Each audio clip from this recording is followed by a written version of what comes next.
siapa yang punya? Nona manis siapa yang punya? Nona manis siapa yang punya? Rasa sayang-sayangnya. Baju merah siapa yang punya? Baju merah siapa yang punya? Baju merah siapa yang punya? Rasa sayang-sayangnya.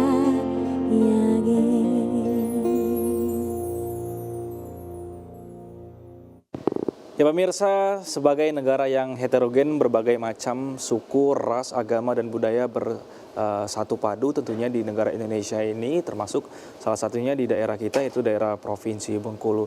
Nah, dengan keberagaman ini, pemirsa, lahirlah nilai-nilai yang hidup dan berkembang di masyarakat, yang dipertahankan secara terus-menerus menjadi sebuah kebudayaan, dan tentunya kita tidak mau sebuah kebudayaan ini yang sudah menjadi warisan budaya hilang begitu saja. Dia harus terus dilestarikan agar nantinya tidak hanya akan menjadi cerita bagi anak cucu kita nanti, namun dapat dirasakan, dapat dilihat, dan juga dapat dilestarikan oleh generasi yang akan datang. Sebuah ungkapan ini, sebuah pernyataan ini sangat berkaitan dengan tema Berando TVRI Bengkulu yang akan kita bawakan edisi hari ini, yaitu merawat warisan, memajukan kebudayaan daerah. Tentunya bersama saya Pusu Siregar sebagai tuan rumah Berando TVRI Bengkulu yang akan memandu kurang lebih selama 1 jam ke depan. Saya tidak sendiri pemirsa, sudah hadir kedua narasumber kita. Saya akan perkenalkan terlebih dahulu.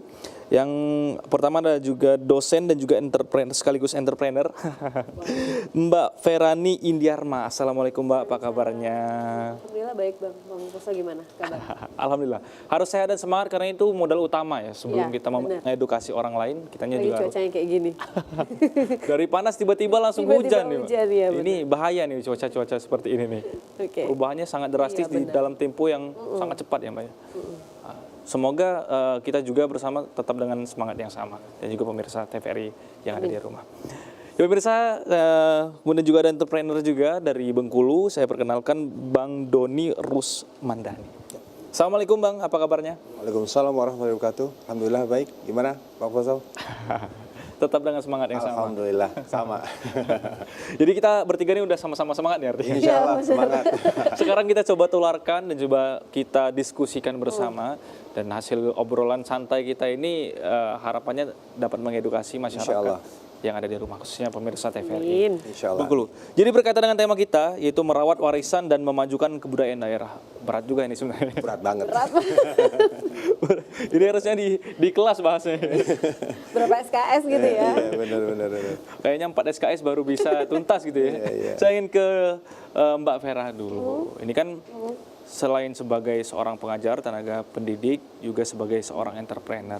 Nah, ini mungkin pemirsa di rumah bingung nih, ini apa kaitannya nih entrepreneur dengan memajukan kebudayaan daerah? Mungkin bisa diceritakan terlebih dahulu. Jadi entrepreneurnya di bidang apa nih sebenarnya? Iya, saya entrepreneur itu kalau yang dikenal di Bengkulu itu kan kitos craft, jilbab.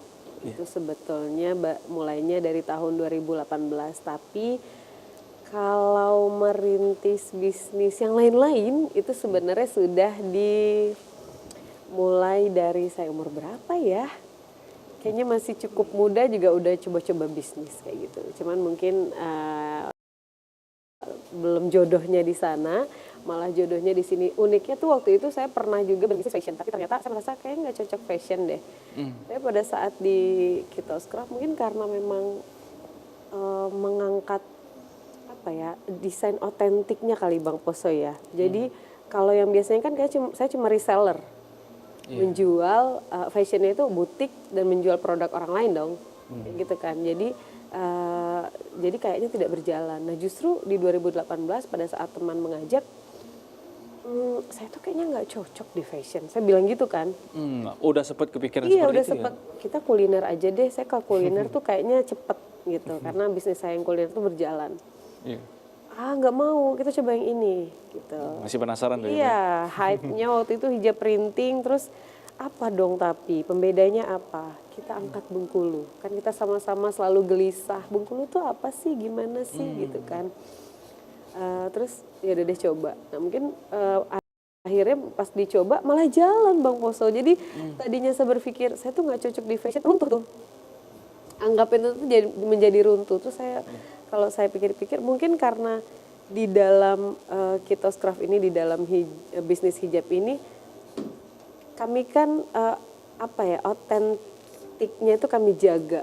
Esensi dari lokalnya dijaga, benar-benar yang menggambar kan printing memang ya bukan tulis gitu, tapi kami yang menggambar, kami yang menuangkan sendiri, proses kreatifnya benar-benar justru value-nya dari sana ya Mbak? Iya, value-nya di situ benar-benar yang kita yang mengontrol desainnya seperti apa, bukan menyerahkan ke orang lain.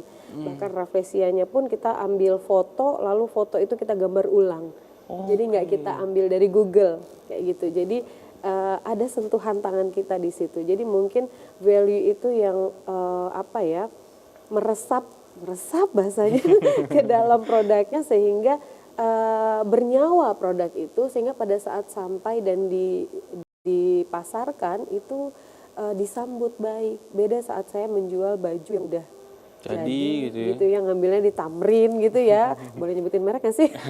Ngambilnya di sana terus tinggal jual kayak gitu kan, itu sangat beda banget. Padahal kan jauh lebih sulit kan Mbak ya, kalau kita harus mendesain sendiri, kita harus membuat produk dari nol kan, dibandingkan dengan kita tinggal beli dan jual lagi dengan selisih harga. Iya, jauh lebih jadi sulit tentu kan. Sulit banget. Jadi berdua sama teman saya itu, kami tuh sedihnya setiap kali memperkenalkan diri sebagai orang Bengkulu, mereka tuh nanya, Bengkulunya di mana? Gitu. Bengkulu itu apa? Di mana? Kalimantan ya? Sulawesi ya? Kayak gitu-gitu. Sering terjadi ya, Mbak? Iya, sering terjadi. Kayak sakit banget. Terus kita langsung yang dengan refleks ngomongin Rafflesia, karena kami pikir itu adalah simbol. Rafflesia, kalau tanya Rafflesia, Rafflesia bukannya di Bogor atau di Bandung kayak gitu kan. Jadi kayak aduh bukan, dia tumbuh di kota, di hutannya Bengkulu dan segala macam itu kan. Jadi akhirnya menjelaskan ulang kayak gitu kan. Jadi akhirnya mungkin semangat itu yang ini harus dilestarikan. Dan pada saat itu yang lagi hype-nya adalah hijab printing, kami juga ingin meruntuhkan stigma bahwa yang memakai batik Besure itu hanya occasion tertentu, misalnya kayak di kantor atau undangan. Kami mimpinya pada saat itu adalah melihat batik Besure dan Rafflesia, motif itu muncul di kafe-kafe, orang lagi nongkrong, tidak hanya pada saat habis kondangan atau apa, kapanpun, anytime. Dan itu kami pikir dari sini deh kita mulainya, karena pas kami cari tahu membuat jilbab tulis tapi bahannya seluas dan tipis ini itu tidak memungkinkan, harusnya bahannya lebih tebal. Dan kayaknya demografi Bengkulu yang dengan mataharinya kadang 3 ya rasanya itu nggak cocok. Jadi takutnya jadi nggak nyaman dan orang nggak mau pakai. Akhirnya berarti dalam juga risetnya ya Mbak? Ya, benar. Oke, saya masih penasaran dengan Kitos Craft tadi, tapi saya harus ke sip. Mas Doni terlebih dahulu. Nah, kalau Mas Doni latar belakangnya bisa diceritakan, karena ini kan kita coba mengkaitkan nih warisan memajukan kebudayaan daerah dengan seorang yang berlatar belakang sebagai seorang entrepreneur. Saya bergerak dari usaha orang tua, dulu namanya Benz Collection. Tahun 89 belajar membatik orang tua saya, dan saya pun ikut waktu itu, masih SMA kelas 1. Saya masih entah di mana mungkin. Itu mulai belajar gitu kan. Ya yang namanya belajar ya, tantangannya banyak gitu kan. Seni-seni itu banyak sekali lah gitu kan, dari mulai menggambar, mewarna, proses akhir gitu kan, sampai bertahun-tahun. Alhamdulillah 2017 saya berdiri sendiri. 2017? Ya, 2017 berdiri sendiri dengan modal lillahi ta'ala. Modal semangat dulu ya. Semangat yang jelas. anak 4, istri 1. Itulah modal gitu kan. Dan alhamdulillah Allah ijabah, sampai sekarang saya terus eksis di batik tersebut. Ya alhamdulillah ya, terus merawat seni budaya Bengkulu. Dan merawat juga warisan ilmu batik dari orang tua saya, Ibu Tin Sumariatin dan Pak Soni. Oke, luar biasa sekali ini. panjang kisahnya. Sangat panjang kalau ceritain. Saya masih penasaran tadi di tahun 89 tadi sebetulnya, tapi kita harus jeda terlebih dahulu, kita akan lanjutkan di segmen berikutnya. Pemirsa jangan kemana-mana, tetap di Brendo TVRI Bengkulu.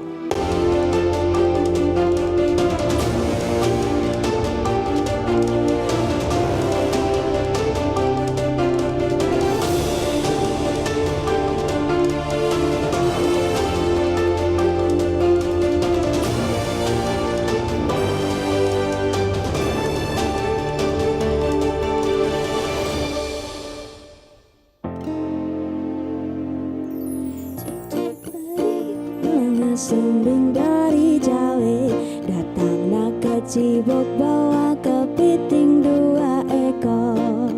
Cici periu belanga sumbing dari Jawa datang nak ke Cibok bawa kepiting 2 ekor. Jajabur dalam bilang api cak bingur gigi rongan sampai kita wedolo di pacung raje tunggal.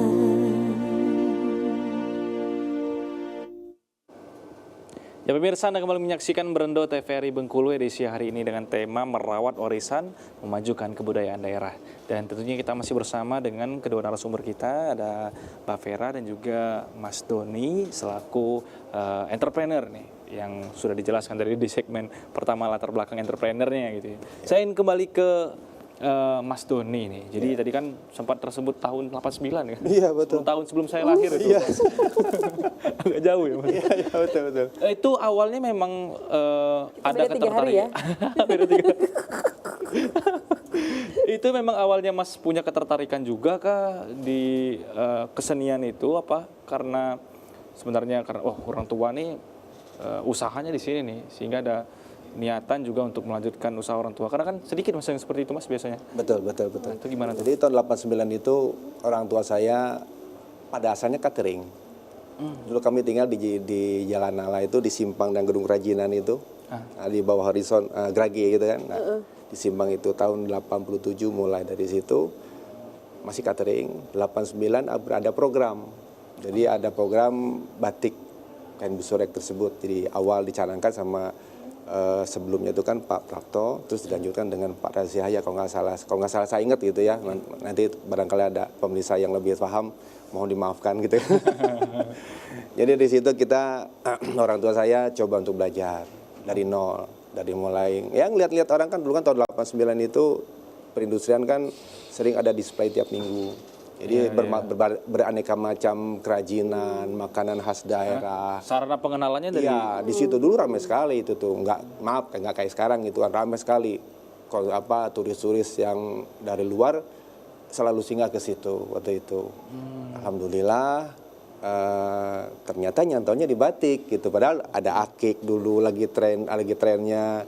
Ada kafe juga bambu. tadi ya? Iya, ada kafetarianya. Cuman waktu itu coba kita batik aja deh gitu, karena kita punya image-nya batik ini awet, nggak akan busuk lama jadi antik. Iya, Betul, makin lama Ya kan? makin Makin tinggi antik, nilainya. gitu kan. Tapi awalnya tuh udah ada motif besure ini atau Sudah ada. Jadi tahun 82 apa 84 itu Ibu Asia, rahimahullah, mudah-mudahan diampuni dosanya. Beliau yang pertama kali mengembangkan kain busurek ini di di dekat Benteng Maboro itu daerah situ dia tinggalnya dulu. Nah, beliau lah dulu di awalnya tuh daerah Tapabar di situ. Beliau yang awalnya membatik kain busurek tersebut dengan mengangkat warisan Bengkulu. Jadi warisan Bengkulu itu kan dulu ada semacam selendang busurek yang memang itu isinya semacam surat. Nah, saya juga baru dapat dari teman-teman sekolah kemarin, ternyata memang surat kain tersebut ya pada zaman dulu itu banyak multifungsi gitu kan. Dengar-dengar dari beliau kemarin saya ngobrol gitu kan, bahwa kalau ada orang sakit, ada orang yang meninggal, itu dijadikan semua jadi alat itu semua. Waktu itu zaman-zaman dulu gitu saya dengar dari beliau. Nah, ternyata kesini sama Pak Razihaya waktu itu diangkat, oke, Bengkulu dengan kaligrafinya.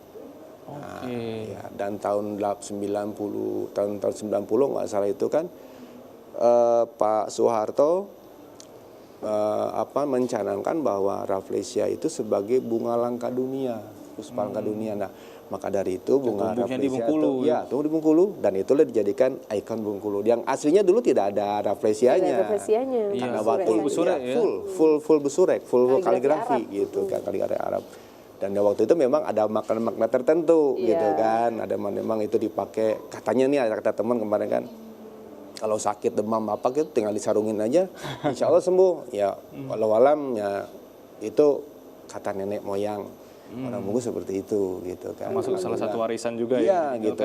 Jadi itu sekarang ditempatkan di tempat saudaranya, dia nggak megang lagi karena ya mungkin udah nggak bisa rawatnya lagi gitu barang tersebut. Nah, maka yang sekarang ini yang ada sekarang itu udah dikembangkan lagi, dirubah-rubah supaya orang bisa pakai, supaya orang nggak ilfil gitu, huruf Arab dibawa ke toilet kemana gitu kan. Ya, pro kontra juga berarti di Iya awal-awal. benar, di awal-awal tuh wah itu sangat-sangat seru. Makanya di situ kan Busurek ini dahsyat sekali tantangannya, terutama dari negeri jiran waktu itu kan. Itu waktu itu dari TV1 tahun 93 nggak salah kan datang orang tua saya udah pindah di Lempuing. Datang ngobrol, wah Bengkulu ini menghina sekali agama Islam ini gitu kan. Nah, setelah mereka selesai ngobrol, ibu saya jelaskan kalau misalkan ibu ke Mekah gitu kan, ada tulisan Arab di WC gitu kan, kira-kira itu melanggar atau tidak?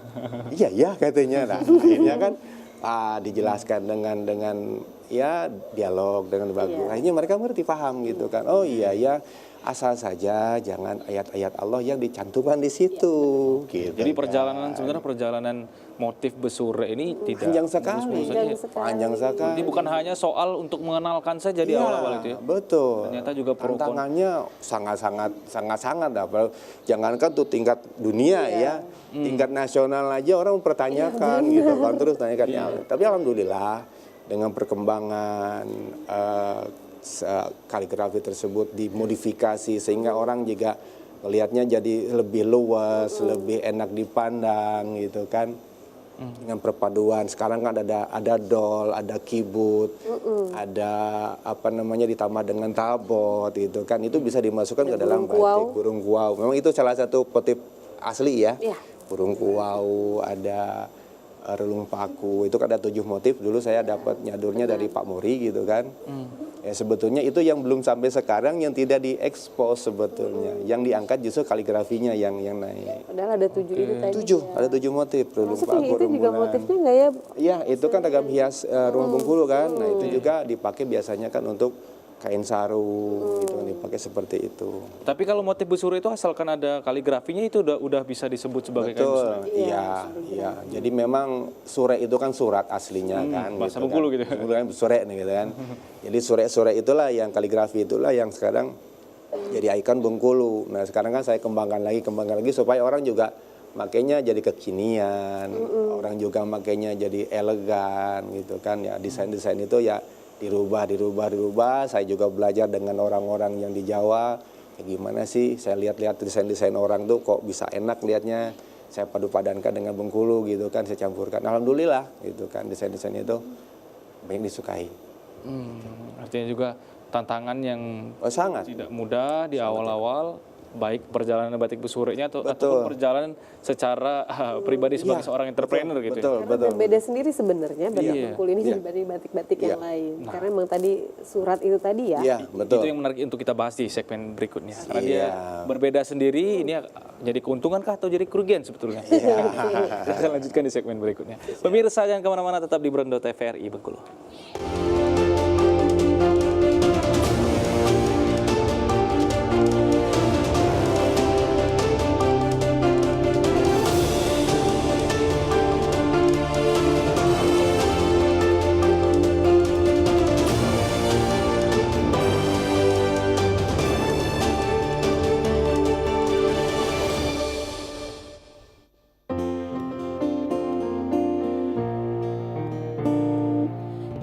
Kita nonton ondel-ondelnya, yuk kita ngara ondel-ondelnya.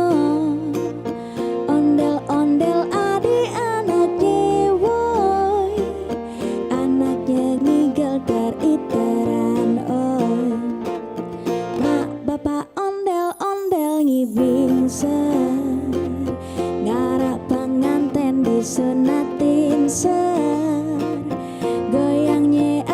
endut tanduk dan ngibing igal-igalan.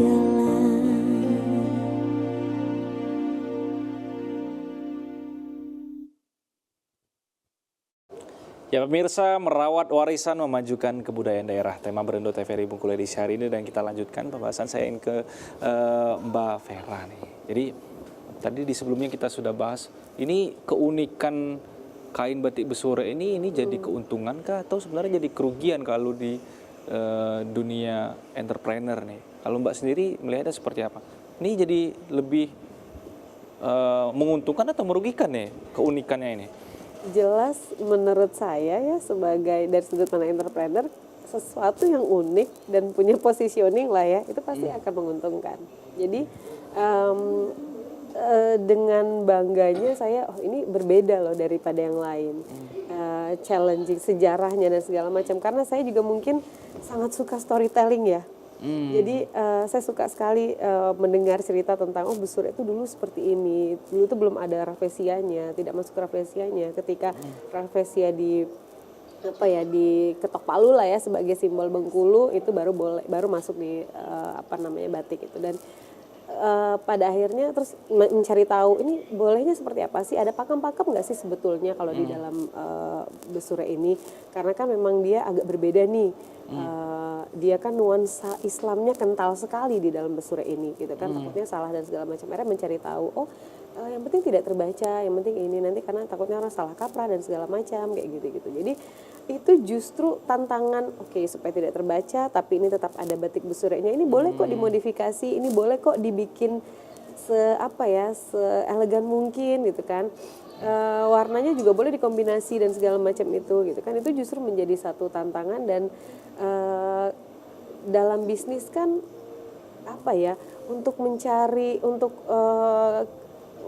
bisa terus bertahan di dalam bisnis ini tuh kreativitas adalah kunci, ya kan? Jadi kreativitas adalah kunci, sehingga kalau itu punya tantangan tersendiri, kita mau nggak mau harus terus apalagi ya. Jadi menurutku ini menguntungkan sih. Jadi poin plus justru ya. Tapi bukannya target pasarnya jadi lebih kecil gitu, Mbak? Iya. Misalkan kita punya motif kain Besure nih. Agak sulit rasanya orang Bali mau beli, orang di Kalimantan mau beli misalkan, kecuali di orang-orang di Bengkulu. Iya, beberapa waktu lalu saya alhamdulillah diajak untuk pameran di Inacraft, pameran craft terbesar di Indonesia tuh diajak oleh Bank Indonesia. Jadi setiap kali orang datang ke stand, ini Bengkulu ya. Tujuan saya pada saat itu kalau bisa sih dia beli. Tapi tujuan saya yang pertama adalah pas dia megang-megang jilbab, Ibu saya boleh cerita sebentar ya, saya bilang. Saya boleh cerita sebentar ya tentang Bengkulu. Jadi setiap scarf ini punya cerita. Kalau scarf yang ini Ibu lihat ini ada bentuknya kayak gini, ini ombak. Ada ombaknya, terus warnanya kayak gini, ini ada filosofinya dari kami. Lalu kemudian ada peta Bengkulu, kami lihat pinggir-pinggir Bengkulu itu kami ambil, lalu kemudian ada motif Besurenya dan segala macam, itu juga aku ceritakan. Jadi sebenarnya pada saat Inacraft itu, pada saat pameran itu aku lebih banyak bercerita, memperkenalkan Bengkulu tuh rafesia di sana ya, dan punya video teman kebetulan yang abis bulan September lalu ngelihat rafesia mekar. Pas begitu ngelihat, Masya Allah cantik sekali ya, ada di situ ya gitu. Iya Bu, ada di sini, dia hidup di hutan Bengkulu sebetulnya gitu kan. Jadi bukan di Bogor, bukan di Bandung, itu beda jenisnya gitu kan. Akhirnya memperkenalkan kayak gitu, dan alhamdulillahnya sih kebanyakan yang berujung beli Bang Poso. Karena mungkin belum mendengar cerita ya, makanya saya selalu percaya the power of storytelling, kekuatan storytelling, karena memang semua brand-brand besar itu membangunnya dari sebuah cerita. Dan saya selalu setiap orang yang datang ke stand itu, jadi setiap hari selama 5 hari kerjaan saya adalah bercerita, mungkin mengulang-ulang tim saya yang mendengar, yang membantu saya di situ mungkin bosan kali ya, karena saya menceritakan yang itu saja. Tapi menurut saya itu tugas saya pada saat itu, karena bukan hanya menjual tapi saya memperkenalkan. Pada akhirnya ada yang meminta nomor telepon saya kalau nanti mungkin mau ajak kolaborasi dan segala macam. Tujuan saya itu sih. Menarik sekali ini nilai stories nih ya kalau kita lihat di mungkin dunia olahraga ketika dia pernah dipakai oleh sang pemain ketika menjuarai suatu perlombaan, suatu ajang yang bergengsi pasti nilainya akan sangat tinggi sekali. Iya, benar. Tapi pertanyaannya di era saat ini yang serba apa-apa tuh orang lihatnya sekali kilas. Lihat informasi di sosial media aja 2-3 detik scroll, 2-3 detik scroll. Nah, sekarang itu seberpengaruh apa ataupun antusias pasarnya seperti apa saat ini di tengah orang-orang dengan kebiasaan yang apa-apa itu dilihat secara sekilas. Nah, ini yang benar. Kalau membaca caption yang panjang itu kayaknya kita enggak ya. Karena kan kita tuh cuma punya waktu 0,04 detik apa ya kalau nggak salah untuk bikin orang tuh stop, berhenti di akun kita. Jadi kalau misalnya kita bikin caption yang panjang kali lebar kayak gitu ya, sampai hari ini aja, padahal kami sudah meletakkan harga ya, Mas Dodi ya di dalam postingan itu masih ada aja yang DM atau bahkan di kolom komentar harganya berapa. Gitu. Tapi begitu kita bikin reels, bikin reels video yang audio visual itu tergantung di mana kita mau posting. Kalau di Instagram itu reels dengan cerita audio visual dengan suara mungkin pakai voice over itu akan ngaruh, mereka akan denger kayak gitu. Terus anak-anak mudanya juga kemarin waktu ke Inacraft juga mendengarkan kok, mereka yang oh ini ya, oh Bengkulu tuh ini ya, apa sih yang paling ininya gitu. Jadi Berarti memang tergantung dari di mana media yang mau digunakan ya kita menyesuaikan karena kan setiap platform punya karakteristik. Kalau Facebook kan karakteristiknya mungkin nggak apa-apa tuh panjang lebar tuh kalau misalnya nulis karena mak-mak isinya ya. Iya, tapi kalau misalnya di Instagram ya nggak bisa. Kalau misalnya kita mau ngotot kata-kata kita mau sepuitis apapun itu nggak kena. Iya. Oke, berarti tergantung bagaimana mengemasnya lagi dan juga bisa sampai kepada target pasar yang tepat ya. Oke, saya ingin ke Mas Doni nih. Jadi kan perjalanan Mas Doni ini cukup panjang nih di senior nih, suhu. Suhu benar gue senior lagi, saya suhu. Jadi kalau Mas melihat sekarang Mas, orang itu pakai baju atau pakai menggunakan atribut yang ada motif besuriknya itu karena mereka suka aja kah? Atau karena memang mereka ingin mengetahui, mendalami, dan juga membudayakan yang ada di Bengkulu khususnya? Yang jelas mereka satu bangga dengan produk Bengkulu.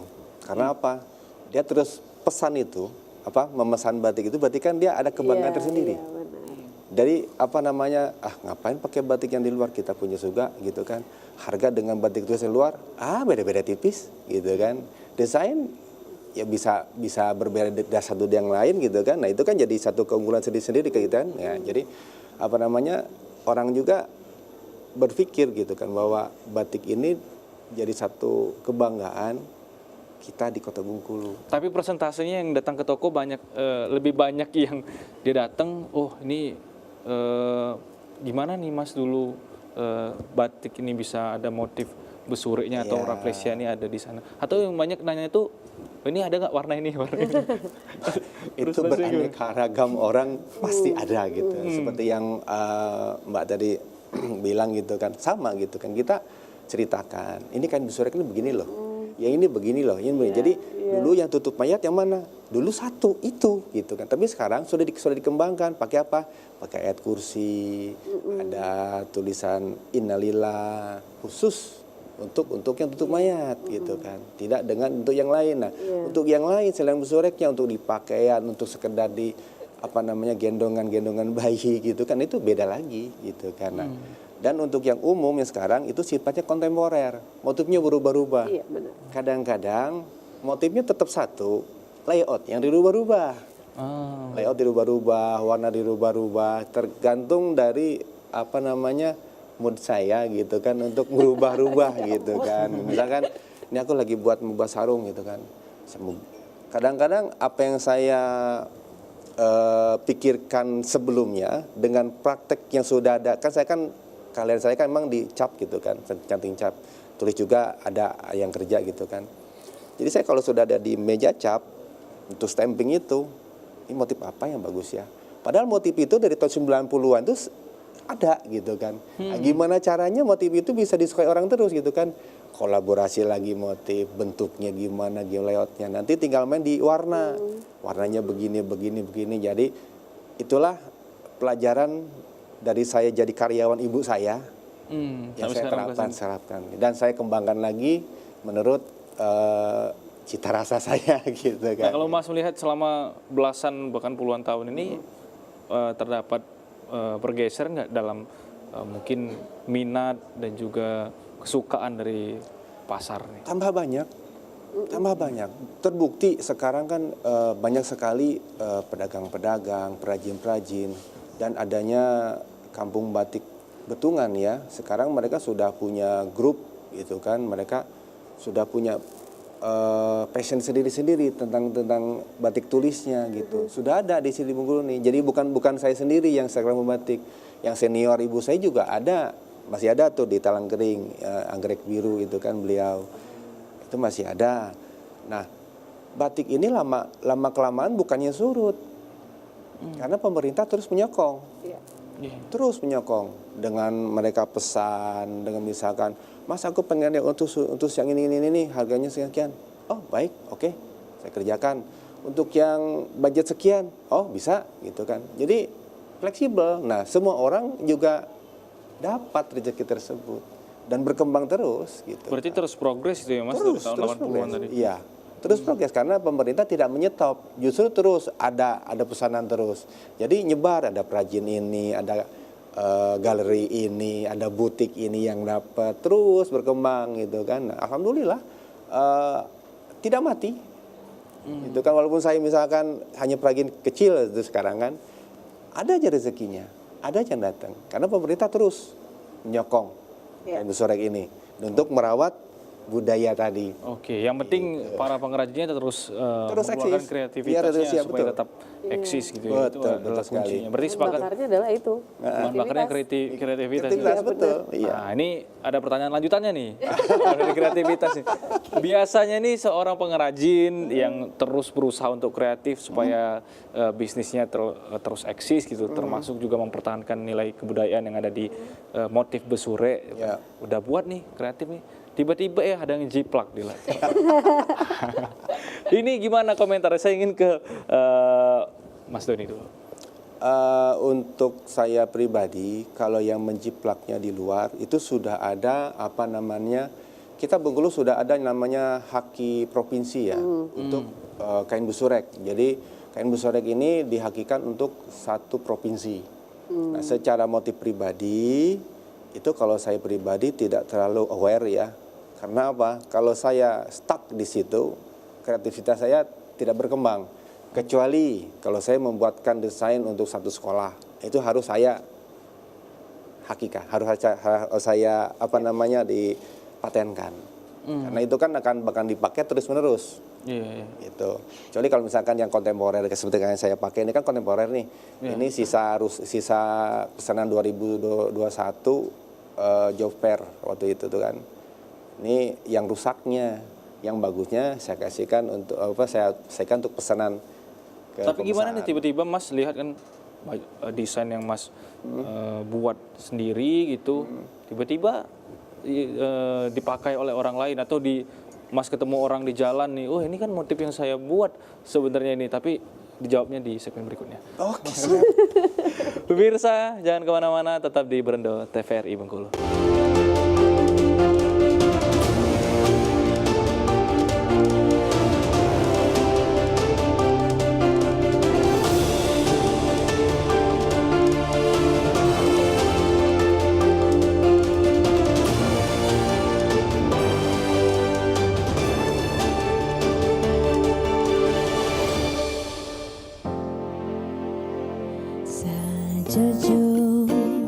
Sajojo Yuanam komi sapapara samuna muna keke samuna muna keke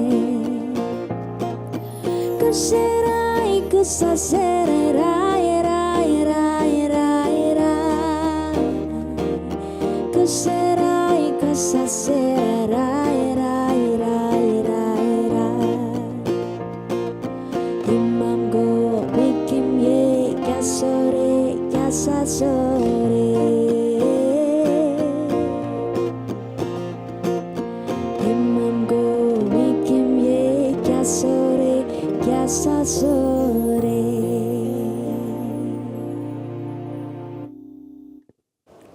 Ya pemirsa, Anda kembali menyaksikan Merendo TVRI Bengkulu edisi hari ini dengan tema merawat warisan memajukan kebudayaan daerah. Dan tentunya kita masih bersama dengan kedua narasumber kita, ada Mas Doni dan juga Mbak Vera nih. Yang kedua-duanya selaku sama-sama entrepreneur motif besure nih ya. Jadi medianya jilbab, satunya Memang kain batik, yang di iya. batik jadinya baju gitu ya. Iya. Mas ya. Oke, saya ke Mbak Vera nih. Masih ada satu pertanyaan yang kita keep dulu saja. Simpan dulu. Saya ingin bertanya ke Mbak Vera nih berkaitan dengan kreativitas yang kreativitasnya dijiplak oleh orang lain, termasuk salah satunya adalah motif besure ataupun motif rafflesia atau motif apapun itu. Sebetulnya dalam dunia fashion, plagiat, imitasi itu hal yang dibilang biasa, ya pasti terjadi gitu ya. Selalu Itu kan terjadi. selalu terjadi gitu ya.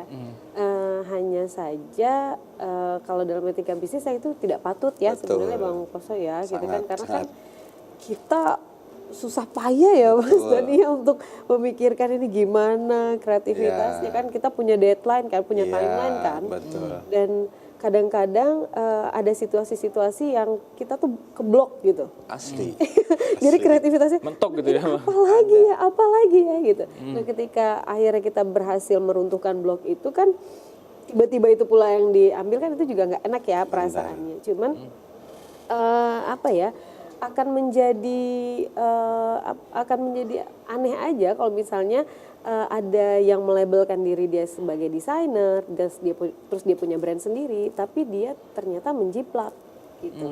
Karena kan harusnya kalau kita punya brand sendiri, pasti kita pengennya otentik dong. Betul. Pasti kita pengennya beda dari yang lain, positioningnya ada gitu. Nah jadi untuk yang kayak gitu ya, saya pikir biasanya akan hanya sebatas itu saja kok mereka, karena ya itu kan plagiat, akhirnya hanya meniru, hanya ikut-ikutan dan Pokoknya mungkin udah tidak bisa meng-create kayak gitu kan. Jadi terus biasanya saya akan lihat lagi nih, karena kadang batas plagiat dan inspirasi itu kan agak tipis ya, beda-beda tipis. beda-beda tipis, sehingga itu Ngakunya menjadi terinspirasi kompleks. gitu ya. Iya gitu kan. Jadi kalau misalnya kita udah lihat ketiplek banget nih, Itu mah beda. ketiplek banget udah pindah nih, nah itu Iya. mungkin kita akan akan kejar kayak gitu, karena kita punya haki tadi ya kata Mas Doni. Tapi kalau misalnya oke ini bentuknya gini tapi secara warna atau mungkin layoutnya mirip tapi warnanya berbeda atau motifnya berbeda dan segala macam, itu mungkin masih kita menganggap ya mungkin anggaplah dia terinspirasi gitu. Jadi kita tetap go ahead, kita tetap fokus dengan karya aja kayak gitu. Oke, Jadi ini gitu sih. saya coba mewakili pandangan masa bodohnya nih mungkin dari Iya. dari orang-orang di luar nih mungkin Iya, ya, iya. Mbak ya. Tapi kan rafflesia kan bukan Umum ya, gitu. bukan punya pribadi, bukan punya satu orang atau kaligrafi kan iya, bukan nggak bisa. bukan milik pribadi. Bisa. Jadi kan semua orang boleh pakai dong. Itu gimana tuh kalau ada pandangan seperti itu? Iya, makanya kita dihakikan itu kan karena kalau kita scrap itu kan setiap koleksi itu kita bisa 8 sampai 10 desain. Nah, kita desain bestsellernya aja nih. Kan bisa tuh, desain bestsellernya aja yang dihakikan tuh. Jadi kalau misalnya ada yang benar-benar ketiplek banget pakai itu, pas di bagian bestsellernya itu kita bisa tuntut kayak gitu. Desainnya ya semuanya kayak gitu. Jadi kita nggak rafflesianya apa kayak gitu. Kayak misalnya kita pernah bikin desain makanan khas Bengkulu ada dijadiin jilbab, kan itu aneh ya, iya gitu kan. Unik ya. Iya unik, dan itu salah satu yang best seller. Nah terus juga pernah lirik lagu tuh ketiplek banget. Ketiplek banget, tapi dia kecil-kecil dan itu disebar-sebar, tapi layoutnya, bentuknya dan segala macam itu mirip gitu kan. Itu juga menjadi hal yang waduh ini gimana gitu kan, tapi ya itu karena kita udah punya hakim bisa kita kejar kayak gitu. Jadi nggak semua, nggak yang rafflesianya aja gitu tuh enggak gitu. Ditambah juga kalau dalam bisnis itu kan banyak ya Bang Poso ya, banyak elemennya gitu. Jadi kita nggak bisa cuma jual produk, orang datang ke kita itu banyak banget faktornya. Iya dong. Iya, jadi bukan cuma karena desainnya beda apa segala macam atau bahannya beda. Iya mungkin kita juga, tapi kita juga bicara servis. Iya. Kita bicara juga gimana komitmen kita dan orang melihat itu. Makanya teman-teman akhirnya kesini deh gitu. Karena dia melihat secara keseluruhan itu dan itu yang kita bangun. Gitu, Oke. Bang. Luar biasa sekali sebenarnya. Jadi tantangan yang dihadapi ingin berkreativitas di dunia besure ini sebenarnya banyak sekali tantangan yang harus Makanya dihadapi. orang bilang enak banget ya jadi pengusaha. Kamu nggak tahu aja. Nggak tahu prosesnya seperti apa. Yang gitu. dia ngeliat berdarah-darahnya di sini ya Bang. Asli. Tadi Mas Doni masih tersimpan satu pertanyaan tadi. Apa Ini itu? gimana tiba-tiba ada Menjiplak. ini gini nih, misalnya persis nih, tapi dia bilang ini saya yang buat nih. Itu udah kejadian. Atau udah seperti pernah itu. jangan? Sudah pernah kejadian. Sering. Dan seripun nama pun dicatut sudah. Gitu kan. Cuman ya sudahlah, memang kemampuan mereka seperti itu ya sudahlah, apalagi gitu kan. Iya. Karena saya prinsip satu sih, selagi kita masih bisa berkreasi terus aja gitu Iya, kan. benar. Paling cuma kita lihat, desain saya, bukan desain globalnya kok sama, cuman beda isinya gitu Gitu, kan. Nah, iya. intinya begini untuk begini gitu kan, seperti itu. Nah, Mampunya batas itu cuma. berarti batasnya ya sudah. Kalau saya kan kadang-kadang kan terus penasaran tuh, buat apa lagi, buat apa lagi, terus buat apa lagi. Nanti tiba kita lagi terblok inspirasi sama kayak Mbak tadi kan, Iya. diem dulu. Diem. Saking keherannya tuh ya, Mas ya. Apapun. Tapi kalau misalnya kalau kita lagi dapat feel-nya, sebentar jadi. Sebentar jadi bener. Saya Sebentar pernah tuh Mas jadi, Dodi, kita lagi proses desain itu dengan tim dari jam 12 siang sampai jam 8 malam tuh kita nggak dapat apa-apa dong. Karena benar-benar lagi keblok dan akhirnya tuh kita saling curcol aja. Iya. Karena ya anggaplah ini bonding untuk sama-sama Iya. tim kan. Jadi daripada kita maksain, jadi kita diem terus kayak gini sepanjang hari itu kita hanya ngobrol karena desainnya Iya. jelek, maksudnya Nggak aduh, sesuai ini harapan. nggak sesuai harapan, nggak bisa kita paksain deh. Jadi cuma ngobrol Bang. Iya. Benar-benar. Asli itu. Memang begitulah kalau kita sudah mendesain seperti itu. Kadang-kadang misalkan motif yang sebelumnya tuh kita otak-atik aja. Iya, benar. Kalau lagi bad mood gitu, Iya, stuck kan. benar. Jadi motif sebelumnya kita ambil, diapain ya? Layoutnya saya rubah-rubah aja deh gitu kan. Paling warnanya kita mainin gimana gitu. Kalau lagi stuck gitu kan. Ya begitulah pemirsa ya lika-likunya ya. Karena berarti nggak bisa dibuat jam kantor itu. Jam 8 mulai nggak desain, terus nanti jam 4 selesai ngedesainnya. Nggak bisa berarti ya. Semua yang, subuh yang kerja, bisa. iya, yang kerja sama saya tuh harus standby. Pokoknya kalau misalnya Iya. tiba-tiba inspirasi datang jam 10 malam, Harus siap ready. dia harus yang ini loh kayak gini. Karena kalau misalnya nunggu nanti itu lupa dan bisa jadi stuck lagi. Itu juga yang menjadi tantangan sangat besar di dunia bisnis. Kayak benar. Basure. Iya. Kita harus jeda terlebih dahulu, kita akan obrolkan nanti di segmen terakhir. Pemirsa jangan kemana-mana, tetap di Beranda TVRI Bengkulu.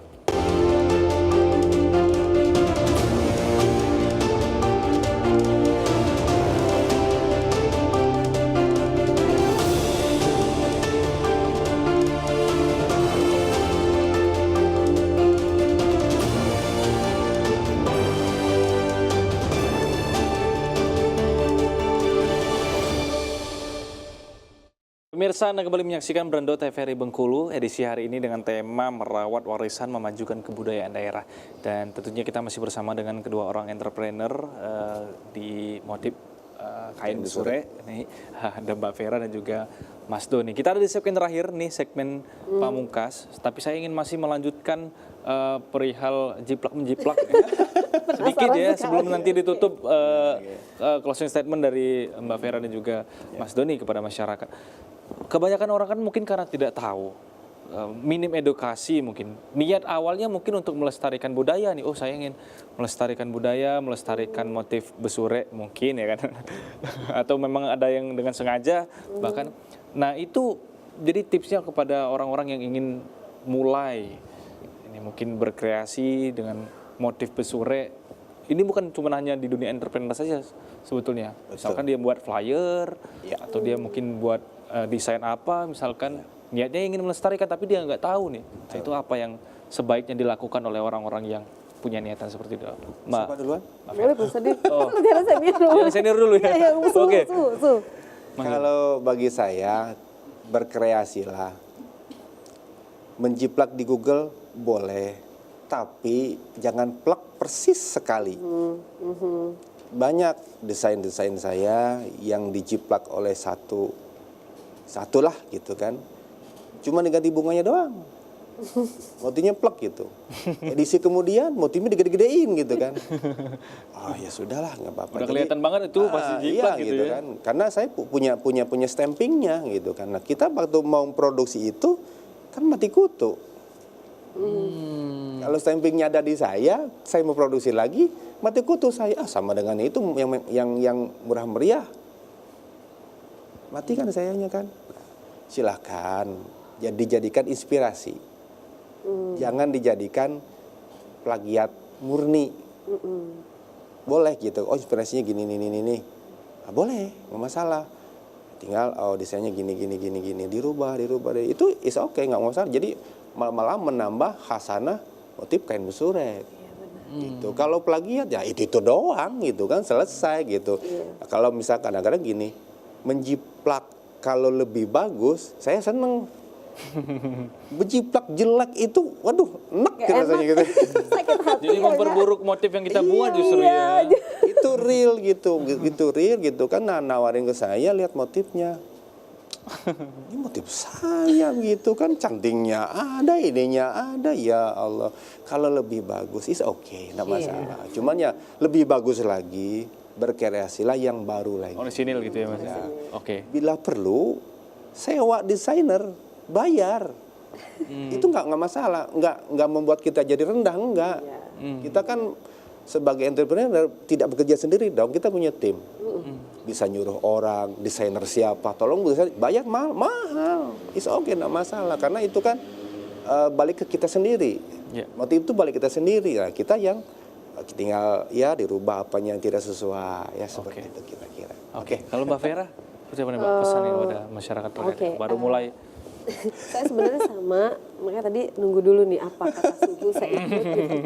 Tapi sebenarnya apa sih yang bikin orang itu menjiplak? Itu kan karena kayaknya takut berpikir kreatif ya Mas Denny. Jadi sebenarnya ada anggapan yang salah, enggak, saya orangnya nggak kreatif, saya tuh nggak bisa bikin yang kayak gini. Sebenarnya kreativitas itu adalah proses sih. Iya kan. Jadi sebenarnya bisa kalau misalnya mau berkreasi. Terus tidak ada juga harus digarisbawahi, tidak ada ide yang sangat original sebenarnya. Tidak ada. Jadi inspirasi. Jadi kalau misalnya kita mau ngelihat desainer besar-besar juga ngelihatnya masih kok Pinterest. Masih ngeliat Pinterest, masih ngeliat majalah, masih ngeliat apa, karena memang mencari inspirasi. Gitu. Dari situ kan proses kreatifnya muncul. Nah, kadang-kadang yang tinggal jiplak itu kayak malas berpikir. Jadi saran saya ya jangan malas berpikir. Apalagi sampai klaim ya, itu lebih parah lagi ya. Jadi kreativitas itu adalah proses, percayalah setiap orang tuh bisa kok. Asal misalnya dia mau kayak gitu. Dan memang harus ngeliat-ngeliat, itu bedakan inspirasi dengan plagiat tadi. Jauh beda. Sebenarnya berbeda gitu kan, walaupun ya agak tipis-tipis, cuman berbeda lah kalau inspirasi. Oh ini kayak gini, oh iya ya, berarti kita bisa modifikasi ini, kita bisa di sini, di sini kayak gitu. Betul jadi, sekali. Ya berpikirlah kreatif, jangan takut untuk berpikir kreatif, karena kreatif itu adalah proses, jadi bukan sesuatu yang dari lahir kita, oh ini kreatif orangnya, kalau dari nyanyi, dari tangisannya ini, dari ini orangnya kreatif kan enggak. Itu sesuatu yang bisa dipelajari. Selama kita mau belajar, kita bisa menciptakan sesuatu yang kreatif. Gitu. Oke, selagi kita masih mau belajar, kita bisa menciptakan sesuatu yang kreatif. Sangat menarik sekali, kita tanpa terasa sudah hampir 1 jam ngobrol-ngobrol tentang tema kita hari ini. Sih. Merawat warisan, memajukan kebudayaan daerah. Semoga kita bersama-sama berharap bahwa obrolan kita ini dapat bermanfaat dan juga jadi edukasi yang baik. Khususnya tadi masalah jiplak-menjiplak. Itu yang paling penting tuh kayaknya. Yang emosi banget ya. Karena kita nggak akan berkembang dan nggak akan kemana-mana kalau misalkan kreativitasnya tidak ditimbulkan. Betul sekali. Sekali lagi terima kasih sudah hadir di studio. Terima kasih juga Bang sehat-sehat terus berkarya, terus kreatif. Dan akhirnya pemirsa, saya Pusu Siregar mewakili seluruh kerabat kerja yang bertugas pamit undur diri. Terima kasih atas perhatian Anda. Assalamualaikum warahmatullahi wabarakatuh dan sampai jumpa.